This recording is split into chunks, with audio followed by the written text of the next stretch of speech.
अस्सलाम वालेकुम friends. Drama serial दाव के आने वाले एपिसोड में आएगा एक मेगा ट्विस्ट जब आलिया बेगम आलियान के खिलाफ इसके घर में घुसने और इसके बेटे साद पे हमला करवाने के इल्जाम में अरेस्ट करवाएगी और इसी दौरान वो अपने साइको बेटे को लेकर मुल्क से फरार होने की कोशिश करेगी। मगर इसको ये नहीं मालूम होगा कि ऐसा करके इसने अपने पाँव पे कुल्हाड़ी नहीं बल्कि अपना पाँव उठाकर खुद ही कुल्हाड़ी पे मार दिया है, क्योंकि जब आलियान से इस सिलसिले में इन्वेस्टिगेशन होगी कि इसने क्यों और किस लिए साद के घर में घुसकर इस पे हमला किया है, फिर तो दूध का दूध और पानी का पानी हो जाएगा। दाव के आने वाले एपिसोड में हम देखेंगे फ्रेंड्स कि आलिया बेगम को अच्छी तरह पता होता है कि इसका बेटा जनूनी और दिमागी मरीज है और अब इसके सर पे आलियान को मारने का जुनून सवार हो गया है और अगर साद ने आलियान को मार दिया या कोई नुकसान पहुंचाया तो साद खुद फंस जाएगा और साद के फंसने के बाद एक दिमागी मरीज की शादी करवाने और एक मासूम लड़की को अजियतें दे देकर मारने के इल्जाम में साद के साथ साथ आलिया बेगम को भी सजाए मौत हो जाएगी।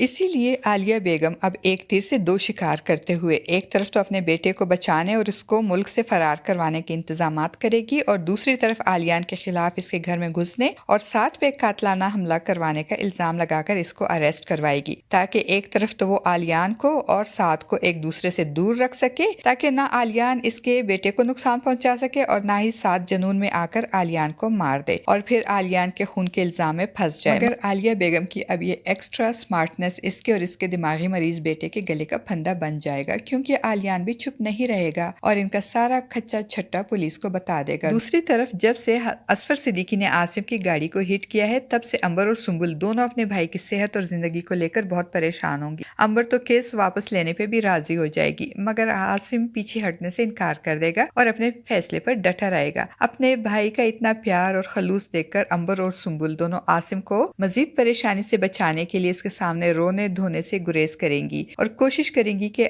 आसिम के सामने हंसती मुस्कुराती और खुशबाश नजर आए ताकि आसिम जल्द अज जल्द सेहतयाब हो सके। नेहा भी अंबर, सुंबुल और आसिम के दुख और परेशानी को महसूस करती है और जब से असफर सिद्दीकी ने आसिम की गाड़ी का एक्सीडेंट करवाया है तब से वो असफर सिद्दीकी से बहुत खौफजदा होगी कि कहीं वो आसिम को कोई नुकसान ना पहुंचाए। वो आसिम से केस के बारे में पूछेगी कि आपको लगता है कि आप केस जीत जाएंगे, तो आसिम कहेगा कि हाँ, इस पेशी पे ना सही तो किसी अगली पेशी पे, मगर मैं छोड़ूंगा नहीं इस एहसन को। जब आसिम और नेहा ये बातें कर रहे होंगे तो अंबर भी वहां आ जाएगी और एक बार फिर आसिम से केस वापस लेने को कहेगी, क्योंकि वो नहीं चाहती कि इसकी वजह से इसके भाई को कोई जानी नुकसान पहुंचे। मगर आसिम अंबर को भी ये तसल्ली देगा कि तुम परेशान ना हो, मुझे कुछ नहीं होगा। और फ्रेंड्स, अब बात करते हैं आलियान की। आलियान को जो ये तसल्ली होती है कि शायद साद मर गया हो, लेकिन जब इसको साद के बच जाने की खबर मिलेगी तो उसे बहुत अफसोस होगा और वो नासिर से कहेगा कि एक बार फिर वो मेरे हाथ से बच गया, मगर दोबारा वो मेरे हाथों से नहीं बच सकेगा। वो हॉस्पिटल में जाकर साद को मारने की कोशिश करेगा, क्योंकि आलियान को खतरा होगा कि कहीं साद हॉस्पिटल से निकल के एक बार फिर इसके हाथ से ना निकल जाए। मगर नासिर उसे तसल्ली देते हुए कहेगा कि तुम परेशान ना हो, मैंने अपने ऑफिस के एक गार्ड को इसकी निगरानी पे लगा दिया है, वो हमें इसके पल पल की खबर देगा, इस बार हम साद को भागने नहीं देंगे।